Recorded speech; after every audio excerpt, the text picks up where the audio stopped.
আবার আসিব ফিরে জীবনানন্দ দাশের লেখা। এটি আইসিএসসিতে রয়েছে। তার সম্বন্ধে আগে আমরা একটু জেনে নিই। রবীন্দ্রোত্তর আধুনিক বাংলা কবিতার অত্যন্ত শক্তিশালী কবি জীবনানন্দ দাশ। জন্ম বরিশালে 1899 সালের 18ই ফেব্রুয়ারি।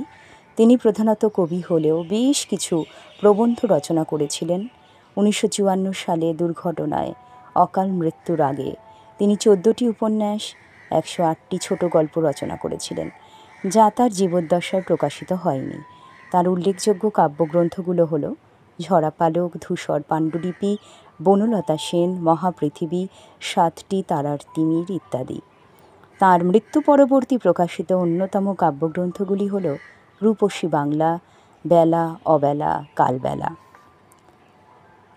জীবনানন্দ দাশ আবার আসিব ফিরে কবিতায়।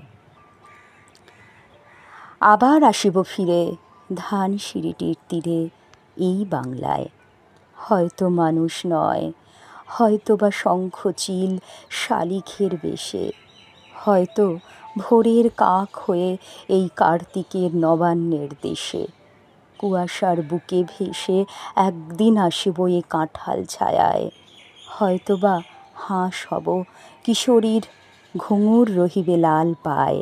সারা দিন কেটে যাবে কলমির গন্ধ ভরা জলে ভেসে ভেসে।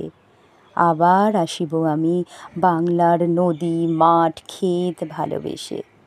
জলঙ্গির ঢেউয়ে ভেজা বাংলারই সবুজ করুণ ডাঙায়। হয়তো দেখিবে চেয়ে সুদর্শন উড়িতেছে সন্ধ্যার বাতাসে, হয়তো শুনিবে এক লক্ষ্মী পেঁচা ডাকিতেছে শিমুলের ডালে, হয়তো খইয়ের ধান ছড়াতেছে শিশু এক উঠোনের ঘাসে।